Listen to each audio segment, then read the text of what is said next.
नमस्ते मेरे प्यारे दोस्तों, हम लोग बिहार एसएससी में अब तक पूछे गए सभी प्रश्नों का शानदार डिस्कशन के साथ सब्जेक्ट या चैप्टर वाइज स्टडी कर रहे हैं। अभी तक हम लोग एंशियंट हिस्ट्री को 3 पार्ट में वीवीआई एक्स्ट्रा फैक्ट्स के साथ स्टडी कर चुके हैं। जो लोग नए जुड़े हैं वो प्लेलिस्ट में जाकर देख लें। आज से हम लोग मध्यकालीन इतिहास यानी मेडावल हिस्ट्री से पूछा गया सभी प्रश्न देखेंगे। जो प्रश्न जिस चैप्टर से पूछा गया है उस चैप्टर से जितने भी अति महत्वपूर्ण प्रश्न हैं वो सभी बताएंगे, जो आपके एग्जाम के लिए संभावित प्रश्न रहेगा। साथ में महत्वपूर्ण प्रश्न भी बताएंगे जो परीक्षा में बार बार पूछा जाता है। इससे आपकी बिहार एसएससी के साथ साथ सभी परीक्षाओं के लिए जीके जीएस की शानदार तैयारी हो जाएगी। तो चलिए शुरू करते हैं। आज का पहला क्वेश्चन है कि अकबर के शासनकाल में विद्वानों के एक समूह ने महाभारत का संस्कृत से फारसी भाषा में अनुवाद किया। इस फारसी संस्करण को क्या कहते हैं? ठीक है, क्वेश्चन एक बार फिर समझिए। अकबर के शासनकाल में विद्वानों के एक समूह ने महाभारत का संस्कृत से फारसी भाषा में अनुवाद किया था। तो इस फारसी संस्करण को क्या कहा जाता था? तो ये कहा गया है रज्मनामा कहा जाता है। ठीक है, इसका करेक्ट आंसर हो गया 2, रज्मनामा कहा जाता है। अब यहाँ से जितने भी इम्पोर्टेंट क्वेश्चन पूछा जाएगा है ना, यानी अकबर से रिलेटेड जितने भी महत्वपूर्ण प्रश्न है सभी को यहाँ देखेंगे। जैसे महाभारत को फारसी में अनुवाद किसने करवाया था? तो महाभारत को फारसी में अनुवाद अकबर ने ही करवाया था। ठीक है, और भगवत गीता और उपनिषद ये दोनों को फारसी में अनुवाद किसने किया था? तो दारा शिकोह ने किया था, है ना। अगर डायरेक्ट क्वेश्चन आता है कि भगवत गीता का फारसी में अनुवाद किसने किया था, तो दारा शिकोह ने किया था। दारा शिकोह जो कि शाहजहाँ के बड़े पुत्र था, है ना, और अकबर का परपोता था। ठीक है, तो भगवत गीता का अगर पूछे कि फारसी भाषा में अनुवाद किसने किया, तो दारा शिकोह ने, और उपनिषद को भी फारसी भाषा में अनुवाद किया था दारा शिकोह ने किया था। ठीक है, देखिए बाबर का पुत्र था हुमायूं, हुमायूं का पुत्र था अकबर, अकबर का पुत्र था जहांगीर, और जहांगीर का पुत्र था शाहजहाँ, और शाहजहाँ का पुत्र था दारा शिकोह। तो ऐसे ध्यान रखना है इसको, है ना। अच्छा, अकबर किस वंश का शासक था? तो मुगल वंश का शासक था। और मुगल वंश का संस्थापक कौन था? तो मुगल वंश का संस्थापक कौन था? बाबर था, है ना। जितने भी क्वेश्चन हम बताएंगे एक्स्ट्रा फैक्ट्स में सभी काफ़ी इम्पोर्टेंट रहेगा, इसलिए आप चाहें तो इसको आप अपने साथ में नोट रखें, है ना, यानी कि कॉपी और पेन रखें और नोट करते जाएं। ठीक है, मुगल वंश का संस्थापक बाबर था। अब रही बात अकबर का, अकबर का जन्म कब हुआ था? 15 अक्टूबर 1542 में हुआ था। ठीक है, अकबर कितने वर्ष की उम्र में सम्राट बना था? तो अकबर 13 वर्ष की उम्र में ये सम्राट बना था। ठीक है, अब अकबर से रिलेटेड कई इंपॉर्टेंट क्वेश्चन यहाँ पर और पूछा जाता है, जैसे कि मनसबदारी प्रथा किसने चलाया था? तो मनसबदारी प्रथा प्रणाली को शुरुआत किया था अकबर ने। दीन इलाही धर्म की शुरुआत किसने किया था? तो अकबर ने किया था। फतेहपुर सीकरी का निर्माण किसने करवाया? अकबर ने। इबादत खाना का निर्माण अकबर ने। बुलंद दरवाजा का निर्माण अकबर ने। एक बार फिर समझिए, देखिए मनसबदारी प्रथा और दीन इलाही, फतेहपुर सीकरी, इबादत खाना और बुलंद दरवाज़ा, ये सब कार्य किसने किया था? अकबर ने किया था। अच्छा, एक क्वेश्चन और आता है कि किसने 1579 में मजहरनामा जारी किया था? तो मजहरनामा भी अकबर ने ही जारी किया था। ठीक है, अच्छा एक क्वेश्चन और आता है कि कौन सा मुगल सम्राट अशिक्षित था? तो अकबर जो था ये अशिक्षित था। अकबर का राजस्व मंत्री कौन था? तो टोडरमल था। ये सब कई बार क्वेश्चन एग्जाम में रिपीट हुआ है ना। अकबर का राजस्व मंत्री टोडरमल था। अकबर का संरक्षक बैरम खां था। अकबर का मकबरा कहाँ है? तो है सिकंदरा में, जो कि आगरा के पास है ना। सिकंदरा आगरा में है अकबर का मकबरा। अच्छा, मुगल काल की भाषा क्या थी? तो मुगल काल की भाषा थी फारसी और गुप्त की भाषा थी संस्कृत। ये दोनों को ऐसे याद रख लीजिए, मुगल काल की फारसी, यानी ऐसे रिलेट कर लीजिए इसको कि दोस्त को लोग को बोलते हैं कभी मजाक में कि मुँह फाड़ देंगे, यानी कि मुगल काल की फारसी और गुप्त संस्कृत, गुप्त संस्कृत। अच्छा, एक क्वेश्चन और आता है कि अकबरनामा के लेखक कौन है? तो अकबरनामा के लेखक है अबुल फजल। तो इतने सारे इंपॉर्टेंट क्वेश्चन आपको याद रखना है, यहाँ से क्वेश्चन निश्चित रूप से आता है। ठीक है, अब नेक्स्ट क्वेश्चन देखते हैं कि हज़रत निजामुद्दीन औलिया की दरगाह कहाँ पर स्थित है? तो हज़रत निजामुद्दीन औलिया की दरगाह कहाँ है? दिल्ली में है। ठीक है, अब यहाँ से और 2-3 क्वेश्चन पूछा जाता है, जैसे भारत में चिश्ती संप्रदाय की स्थापना किसने किया था? तो मोइनुद्दीन चिश्ती ने किया था। ठीक है, और एक क्वेश्चन और आता है इससे निजामुद्दीन औलिया से कि किसने हुनुज दिल्ली दुरस्त यानी कि दिल्ली अभी बहुत दूर है, ये किसने कहा था? तो निजामुद्दीन औलिया ने ही कहा था, है ना, निजामुद्दीन औलिया ने ही कहा था। तो यहाँ से 3 प्रश्न आपको याद रखना है ये तीनों। नेक्स्ट है कि निम्नलिखित में से कौन जयपुर को ऐतिहासिक स्थल महल नहीं है, यानी कि जयपुर का ऐतिहासिक महल कौन नहीं है इनमें से? तो हवा महल जयपुर का ऐतिहासिक महल है, और ये जयगढ़ फोर्ट भी जयपुर का ऐतिहासिक महल है, और जोधाबाई पैलेस भी जयपुर का ऐतिहासिक महल है। ये जो कनक वृंदावन है ना, ये महल नहीं है, ये जयपुर में है, लेकिन ये क्या है, एक पार्क है ना, एक उद्यान है। कनक वृंदावन एक पार्क है, ठीक है, ये ध्यान रखना है। अच्छा, जयपुर की स्थापना किसने किया था? तो सवाई जयसिंह ने किया था। सवाई जयसिंह बोलिए या तो जयसिंह द्वितीय बोलिए, ठीक है, एक ही है। तो सवाई जयसिंह द्वितीय ने इसका जयपुर की स्थापना किया था। गुलाबी शहर किसे कहा जाता है? तो जयपुर को ही कहा जाता है। जयपुर क्या है? राजस्थान की राजधानी है, ठीक है। और यहाँ सवाई जयसिंह से और यहाँ से कुछ इम्पोर्टेंट क्वेश्चन आता है कि जंतर मंतर कितना है, पहले ये बताइए, है ना, जंतर मंतर कितना है? तो वो 5 है, ठीक है। और जैसे क्वेश्चन आता है कि जयपुर का जंतर मंतर जो है को निर्माण किसने करवाया था? तो सवाई जयसिंह ने ही करवाया था, है ना, सवाई जयसिंह द्वितीय ने ही करवाया था। और आपको ये याद रखना है कि जंतर मंतर है ना 5 है, ठीक है। कहाँ कहाँ है? एक तो जयपुर, दिल्ली, और एक है मथुरा, वाराणसी और उज्जैन। तो एक तो देखिए जयपुर हो गया राजस्थान में, दिल्ली में है एक, अब मथुरा वाराणसी ये दोनों हो गया उत्तर प्रदेश, और उज्जैन एक मध्य प्रदेश में, ठीक है। अच्छा, जंतर मंतर का संबंध किससे है? मतलब पूछ लिया जाता है क्वेश्चन कि जंतर मंतर क्या था? एक कहते हैं विरोध का वो ऐतिहासिक स्थल था, या तो क्रिकेट का मैदान था, या तो क्या था ये? तो जंतर मंतर का जो है ना, ये एक खगोलीय वेधशाला था। तो ये ध्यान रखना आपको, ये खगोलीय वेधशाला, यानी कि जो अभी वर्तमान में अभी जो प्रक्षेपण किया जाता है या तो कोई भी लॉन्च किया जाता है, जैसे श्रीहरिकोटा से, आंध्र प्रदेश के श्रीहरिकोटा से, तो पहले यहीं से सब चीज़ किया जाता था। कहाँ से? तो खगोलीय वेधशाला यानी जंतर मंतर जो स्थान है, यहीं से किया जाता था। तो ये आपको याद रखना है। नेक्स्ट है कि तारीख़ मुबारक शाही का लेखक याहिया सरहिंदी निम्नलिखित में से किसके शासनकाल में था? तो याहिया सरहिंदी ये किसके शासनकाल में था? तो ये था, ये सैयद वंश के शासनकाल में था, है ना। तारीख़ मुबारक शाही का लेखक जो है याहिया सरहिंदी, ये सैयद वंश के शासनकाल में था, ठीक है। अच्छा, यहाँ अब सैयद वंश आइए, तो इस चैप्टर से जो क्वेश्चन आता है इंपॉर्टेंट ये है कि दिल्ली सल्तनत पर कितने राजवंशों ने शासन किया था? तो 5 राजवंशों ने शासन किया था। वो कौन कौन सा है? तो वो है, ऐसे याद रखिए, है ना, गुलाम वंश है वो पहला, ठीक है, सारे क्रम से गुलाम वंश, फिर खिलजी वंश, तुगलक वंश, सैयद वंश और लोदी वंश, ठीक है। कभी आपको क्रम में भी ये क्वेश्चन पूछ लिया जाता है, ठीक ना, कि इनमें से कौन सा शासक सही क्रम में है, दिल्ली सल्तनत का राजवंश कौन सा सही क्रम में है, या तो पहले कौन किया बाद में कौन किया? तो आपको याद रखना है क्रम सही, पहले गुलाम वंश, फिर खिलजी वंश, फिर तुगलक वंश, सैयद वंश, फिर लोदी वंश, ठीक है। और इसे याद कैसे रख लेना है? देखिए, गुलाब खिले तो सांस लो, एक लाइन ये बना लेना है, गुलाब खिले तो सांस लो। गुलाब यानी गुलाम वंश, खिले यानी खिलजी वंश, तो यानी तुगलक वंश, सांस लो यानी सैयद वंश और लोदी वंश। अब इसका संस्थापक भी इंपॉर्टेंट है, जो पूछा जाता है। जैसे गुलाम वंश का स्थापना किसने किया था?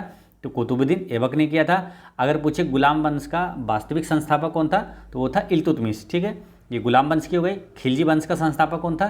तो खिलजी वंश का संस्थापक था जलालुद्दीन फिरोज खिलजी था। और रही बात तुगलक, तुगलक वंश का संस्थापक था गियासुद्दीन तुगलक था। और सैयद वंश का संस्थापक खिज्र खां, और लोदी वंश का संस्थापक बकलुल लोदी।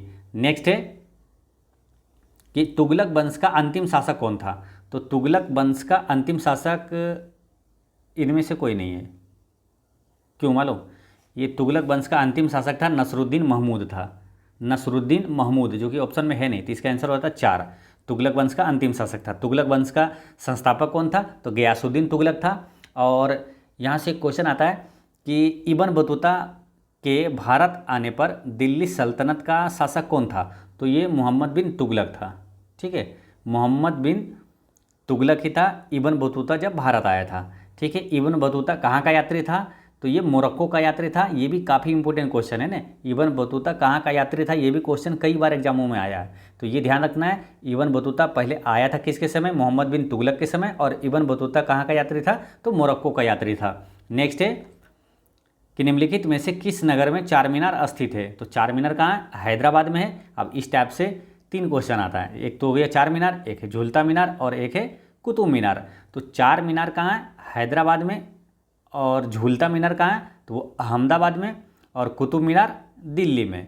अब ये मीनार का निर्माण किसने करवाया सभी का, तो ये भी क्वेश्चन आपको याद रखना है ना। चार मीनार का निर्माण किसने करवाया, तो कुली कुतुब शाह ने करवाया। झूलता मीनार का निर्माण किसने करवाया, तो सीदी वसीर ने करवाया था। झूलता मीनार का निर्माण सीदी वसीर ने करवाया था, सीदी वसीर ने, ठीक है। और रही बात कुतुब मीनार, कुतुब मीनार का निर्माण कार्य शुरू किया था कुतुबुद्दीन ऐबक। और कुतुब मीनार का निर्माण कार्य पूरा हुआ था इल्तुतमिश के समय, यानी इल्तुतमिश ने किया था, ठीक है।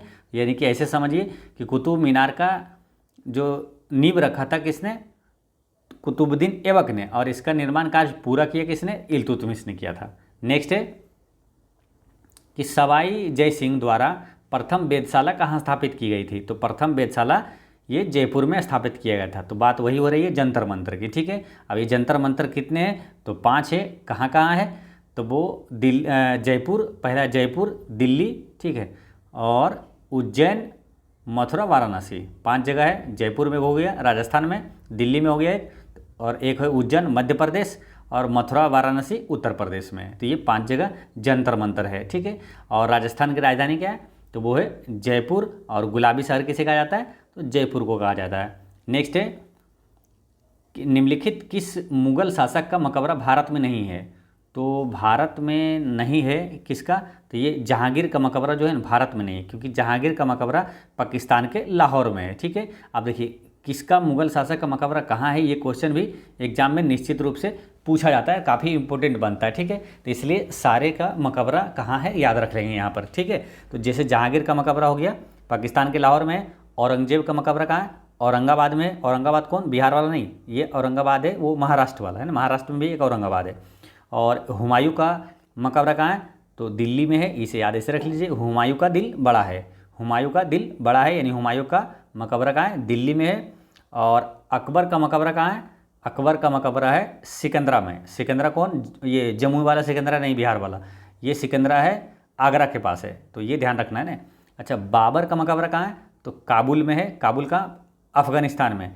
इसे कैसे याद रखना है, तो बाबर को जीत कबूल थी। बाबर जो है ये मुगल वंश का संस्थापक था, इसकी स्थापना किया था, इसलिए बाबर को जीत कबूल थी। यानी बाबर का मकबरा कहाँ है, तो काबुल में है। शाहजहाँ का मकबरा कहाँ है, तो आगरा में है, ठीक है। तो ये सारे इंपॉर्टेंट क्वेश्चन आपको याद रखना है ना, एक बार फिर से समझ लीजिए। जहांगीर का मकबरा पाकिस्तान के लाहौर में, औरंगजेब का औरंगाबाद में, हुमायूं का दिल्ली में, अकबर का सिकंदरा यानी कि आगरा के पास है, बाबर का काबुल में, और शाहजहाँ का आगरा में है। नेक्स्ट है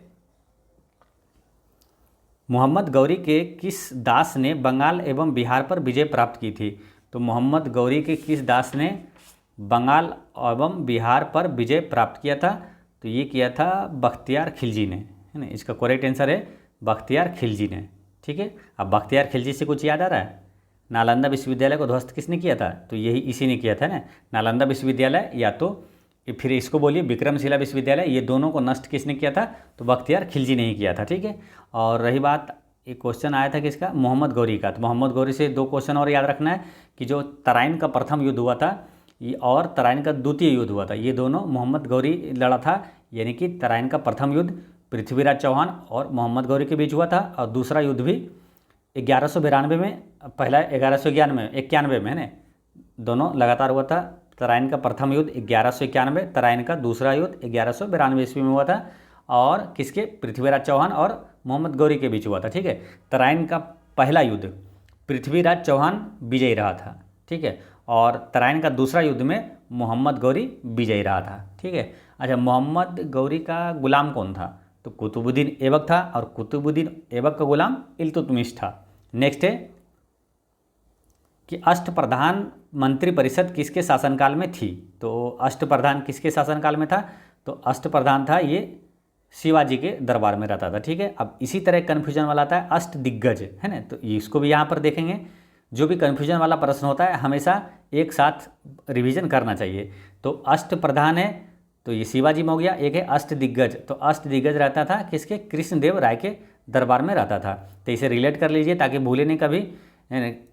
अष्टदिग्गज, दिग्गज देवराय, दिग्गज देवराय, दिग्गज देवराय और अष्टप्रधान ये शिवाजी के दरबार में रहता था। ठीक है। अच्छा, छत्रपति शिवाजी का जन्म किस किले में हुआ था, ये क्वेश्चन भी पूछा जाता है। छत्रपति शिवाजी का जन्म किस किले में हुआ था, तो शिवनेरी किले में हुआ था 1630 में। शिवनेरी किले में हुआ था 1630 में। अब शिवाजी के माता का नाम भी क्वेश्चन पूछा जाता है। तो शिवाजी का माता का नाम है जीजाबाई, पिता का नाम है शाहजी भोसले। ठीक है। और एक क्वेश्चन आता है कि चौथ क्या था, तो चौथ है ना मराठा साम्राज्य में एक कर था ना, चौथ और सरदेशमुखी ये दोनों क्या मराठा साम्राज्य में एक कर था। नेक्स्ट है इब्न बतूता की भारत यात्रा किस शासक के काल में हुई थी, यानी इब्न बतूता किसके समय भारत आया था, तो ये आया था मोहम्मद बिन तुगलक के समय भारत आया था। इब्न बतूता कहाँ से भारत आया था, यानी कहाँ का यात्री था, तो मोरक्को का था।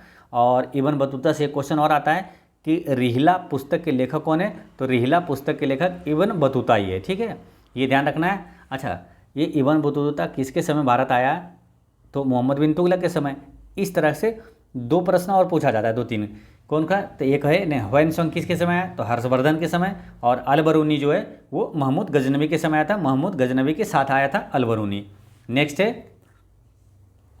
कि रामानुजाचार्य किससे संबंधित है, तो रामानुजाचार्य देखिए ये क्या है ना, तीन चार मतलब संत है और किस सिद्धांत से संबंधित है ये क्वेश्चन पूछा जाता है। ठीक है, जैसे माधवाचार्य किससे संबंधित है, निम्बकाचार्य किससे, वल्लभाचार्य किससे, शंकराचार्य किससे, तो ये आपको याद रखना है, क्वेश्चन आता है। ठीक है, तो रामानुजाचार्य है ये विशिष्टाद्वैतवाद से। ठीक है, इसे याद कैसे रखना है, देखिए तीन चार है, तीनों एक ही जैसा लगेगा, तो इसलिए थोड़ा सा रिलेट करेंगे तो याद रहेगा और कन्फ्यूजन भी नहीं होगी। ठीक है, तो रामानुजाचार्य किससे संबंधित है, तो ये विशिष्टाद्वैतवाद से। इसे कैसे रिलेट करना है कि जो राम भगवान के गुरु कौन थे, तो गुरु वशिष्ठ थे। ठीक है, गुरु वशिष्ठ थे, तो रामानुजाचार्य का विशिष्टाद्वैतवाद ऐसे रिलेट कर लेना है। रामानुजाचार्य किससे संबंधित है, तो विशिष्टाद्वैतवाद से संबंधित है। ठीक है। अच्छा, माधवाचार्य किससे संबंधित है, तो माधवाचार्य सिर्फ ये द्वैतवाद से संबंधित है। माधवाचार्य द्वैतवाद से संबंधित है। एक है निम्बकाचार्य है, निम्बकाचार्य ये किससे, तो द्वैतवाद से संबंधित है। ठीक है, इसे कैसे रिलेट कर लेना है, देखिए निम्बकाचार्य और नाम में क्या, देखिए ये क्या है द्वैतवाद, ये क्या है विशिष्टाद्वैतवाद, और निम्बकाचार्य जो संबंधित है वो है द्वैतवाद, यानी कि द्वैता दो बार आ रहा है ना, द्वैतवाद है। तो ऐसे कहते हैं कि नींबू को ज़्यादा निचोड़ते हैं ना तो क्या है खट्टा हो जाता है ना, तो नींबू को ज़्यादा निचोड़ते हैं, यानी कि द्वैतवाद दो बार बोला जा रहा है, एक से ज़्यादा मतलब एक्स्ट्रा बोला जा रहा है, तो वो क्या है निम्बकाचार्य हो गया, यानी कि निम्बकाचार्य को नींबू से रिलेट कर दीजिए। ठीक है, तो निम्बकाचार्य किसके प्रतिपादक हैं, तो द्वैतवाद के हैं। ठीक है। अच्छा, तो ये हो गया, दो चीज़ पहले हो गया कन्फर्म है ना। रामानुजाचार्य तो राम भगवान के गुरु वशिष्ठ देव, और एक था माधवाचार्य का सिंपल द्वैतवाद, और निम्बकाचार्य का तो द्वैतवाद से संबंधित है। और एक है वल्लभाचार्य, तो वल्लभाचार्य है शुद्धाद्वैतवाद से संबंधित है। ठीक है, तो इसे रिलेट ऐसे कर लीजिए कि वल्लभाचार्य को रिलेट करिए बल से, यानी कि बल से कोई भी चीज़ को शुद्ध कर देता है ना, बल से। तो वल्लभाचार्य है शुद्धाद्वैतवाद से संबंधित है, और शंकराचार्य है अद्वैतवाद से संबंधित है। तो इसे कैसे याद रखना है, तो शंकर भगवान जो है क्या अद्वितीय है ना, जो महाकाल के रूप में है, यानी सबसे अलग है ये। तो शंकराचार्य जो है अद्वितीय है, यानी कि शंकराचार्य अद्वैतवाद से संबंधित है। तो ऐसे रिलेट करके याद रख लिखना है। ठीक है। अब रही बात रामानुजाचार्य से, करंट अफेयर में क्वेश्चन आपको याद रखना है कि समता की प्रतिमा यानी स्टैच्यू ऑफ इक्वलिटी की जो अभी मोदी जी ने 2022 में इसका अनावरण किया था, ये कहाँ पर है ना, तो ये कहाँ पर अनावरण किया था, हैदराबाद में। ठीक है, ये और किसकी मूर्ति है, ऐसे डायरेक्ट पूछ लिया जाएगा कि समता की प्रतिमा यानी स्टैच्यू ऑफ इक्वलिटी किसकी प्रतिमा है, तो रामानुजाचार्य की ही प्रतिमा है वो। ठीक है, हैदराबाद में है, 216 फीट इसकी ऊंचाई है। नेक्स्ट है कि सल्तनत काल में अधिकांश अमीर एवं सुल्तान किस वर्ग के थे, तो ये थे तुर्क वर्ग के ना। सल्तनत काल में अधिकांश अमीर एवं सुल्तान किस वर्ग के, तो तुर्क वर्ग के थे। क्योंकि देखिए दिल्ली सल्तनत है ना 1210 से 1526 तक भारत पर शासन करने वाले 5 वंश के सुल्तानों के शासनकाल को कहा जाता है। ठीक है, दिल्ली सल्तनत किसको कहा जाता है कि 1210 से 1526 तक शासन करने वाले 5 वंश के सुल्तानों के शासनकाल को दिल्ली सल्तनत कहा जाता है। और दिल्ली सल्तनत पर राज करने वाले 5 राजवंशों में से 4 वंश जो है मूल रूप से तुर्क थे, ठीक है, इसलिए अधिकांश अमीर ये थे, है ना, तुर्क। नेक्स्ट है कि फतेहपुर सीकरी को किसने बसाया था? तो फतेहपुर सीकरी को किसने बसाया था? तो ये अकबर ने बसाया था फतेहपुर सीकरी। बुलंद दरवाजा का निर्माण किसने कराया था? तो अकबर ने करवाया था। इबादत खाना अकबर मनसबदारी पर था। अकबर दीन इलाही अकबर मजहरनामा जारी किसने किया था? अकबर, है ना। तो इतने सारे इंपॉर्टेंट आपको याद रखना है।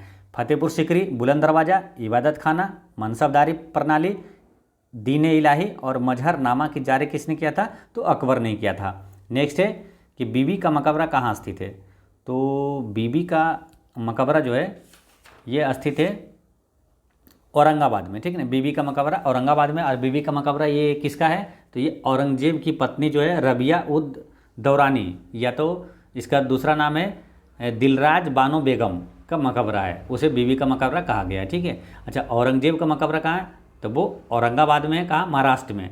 बाबर का काबुल में है। हुमायूं का दिल्ली में। अकबर का सिकंदरा में है। और जहांगीर का लाहौर में है। नेक्स्ट है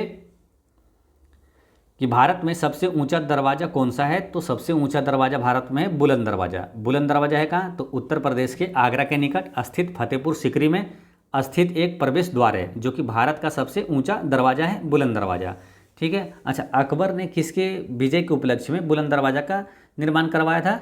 तो गुजरात विजय के उपलक्ष्य में अकबर ने बुलंद दरवाज़ा का निर्माण करवाया था। नेक्स्ट है निम्न में से किसने टाका अथवा रुपया से अभिहित चांदी का मुद्रा का प्रवर्तन किया था? है ना। तो किसने टाका अथवा रुपया के अभिहित चांदी की मुद्रा का प्रवर्तन किया था? तो शेरशाह सूरी ने किया था, ठीक है। अब शेरशाह सूरी से जितने इंपॉर्टेंट क्वेश्चन आता है वो एक बार रिवीजन करते हैं। शेरशाह सूरी का जन्म कहाँ हुआ था? तो सासाराम में हुआ था। शेरशाह का मकबरा कहाँ है? तो वो भी सासाराम में है, ठीक है। शेरशाह का मकबरा कहाँ है? ये कई बार क्वेश्चन रिपीट होता है, तो ये ज़्यादा इंपॉर्टेंट शेरशाह ध्यान रखना है ना। शेरशाह सूरी का मकबरा कहाँ है? तो सासाराम में। शेरशाह सूरी का बचपन का नाम क्या था? तो फरीद खान था। और पटना को प्रांतीय राजधानी किसने बनाया था? तो शेरशाह ने बनाया था। बीपीएससी में क्वेश्चन कई बार आया हुआ है ना कि पटना को प्रांतीय राजधानी किसने बनाया? तो शेरशाह ने बनाया था। ग्रांड ट्रंक रोड किसने बनवाया था? तो शेरशाह ने ही बनवाया था। नेक्स्ट है कि बाजार नियंत्रण प्रणाली किसने प्रारंभ की? तो बाजार नियंत्रण प्रणाली ये प्रारंभ किया था अलाउद्दीन खिलजी ने, ठीक है। अलाउद्दीन खिलजी का बचपन का नाम क्या था? अली गुरसाब। और एक क्वेश्चन आता है कि किस सुल्तान ने साम्राज्य की सीमाओं की सुरक्षा हेतु एक विशेष सेना का नियुक्त किया था? तो अलाउद्दीन खिलजी ने ही किया था। अलाई दरवाज़ा का निर्माण किसने करवाया? तो अलाउद्दीन खिलजी ने ही करवाया था, है ना। अलाई दरवाज़ा का अलाउद्दीन खिलजी, है ना। अलाई अलाओ ऐसे रिलेट कर लीजिए तो याद रहेगा। नेक्स्ट है कि दक्षिण भारत से उत्तर भारत में भक्ति आंदोलन किसने चलाया था? तो दक्षिण भारत से उत्तर भारत में भक्ति आंदोलन रामानंद ने चलाया था, ठीक है। रामानंद ने चलाया था। और रामानंद कौन थे मालूम? ये कबीर दास के गुरु कौन थे? तो रामानंद ही थे। अच्छा, भारत में भक्ति आंदोलन की शुरुआत किसने किया था?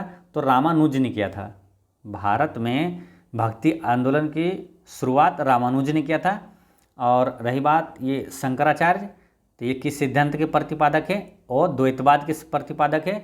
और स्वामी विवेकानंद के गुरु कौन थे? तो रामकृष्ण परमहंस। और कबीर के गुरु कौन थे? तो ये रामानंद थे, ठीक है। तो इतने सारी चीज़ें याद रखना है। नेक्स्ट है कि निम्नलिखित में से किसने दीन इलाही धर्म को स्वीकार किया था?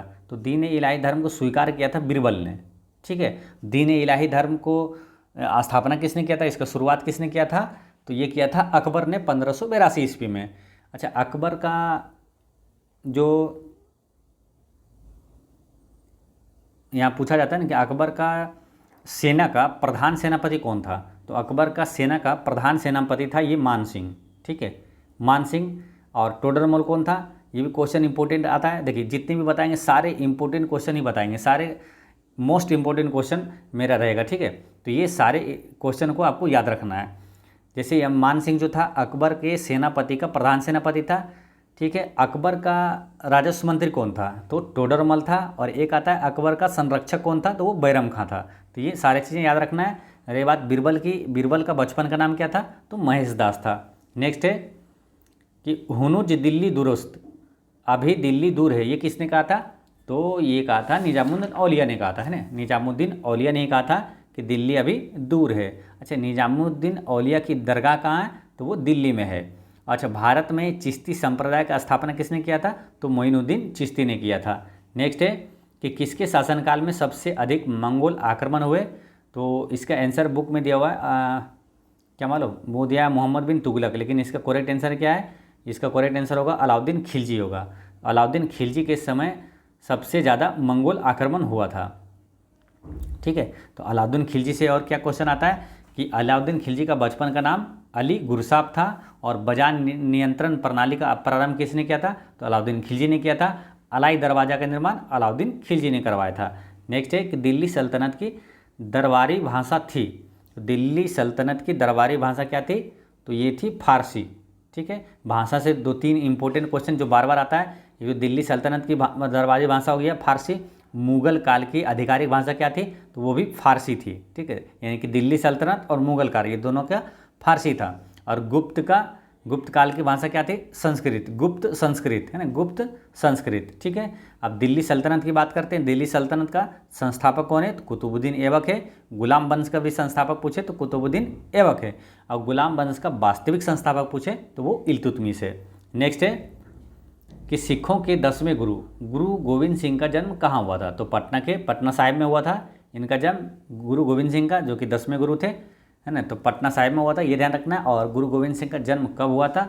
तो 1666 में हुआ था, यानी 1666, है ना, 1666 ईस्वी में हुआ था। ठीक है, देखिए गुरु गोविंद सिंह का जन्म कहाँ हुआ और गुरु नानक देव का जन्म कहाँ हुआ, ये दोनों इंपॉर्टेंट क्वेश्चन पूछा जाता है, कब हुआ दोनों का। ठीक है, तो ये ध्यान रखना है आपको। गुरु गोविंद सिंह का जन्म पटना साहिब में 1666 यानी 1666 में हुआ था। और सिख धर्म के संस्थापक कौन था? तो गुरु नानक देव। और गुरु नानक देव का जन्म कहाँ हुआ? तो तलवंडी यानी कि ननकाना साहिब में, अभी उनका नाम है, तलवंडी में हुआ था, ननकाना साहिब में हुआ था, जो कि पाकिस्तान में है। और गुरु नानक देव का जन्म कब हुआ? तो 1469 में गुरु नानक देव का जन्म हुआ था। ठीक है, ये चीज़ें याद रखना है। गुरु गोविंद सिंह से एक क्वेश्चन और आता है कि गुरु गोविंद सिंह की शिक्षा कहाँ हुई और वे फारसी कहाँ से सीखी थी? तो ये आनंदपुर साहिब से सीखे थे, और इनकी शिक्षा आनंदपुर साहिब में हुआ था, जो कि पंजाब में है। अच्छा, अमृतसर शहर की स्थापना किसने किया था? तो गुरु रामदास ने किया था। नेक्स्ट है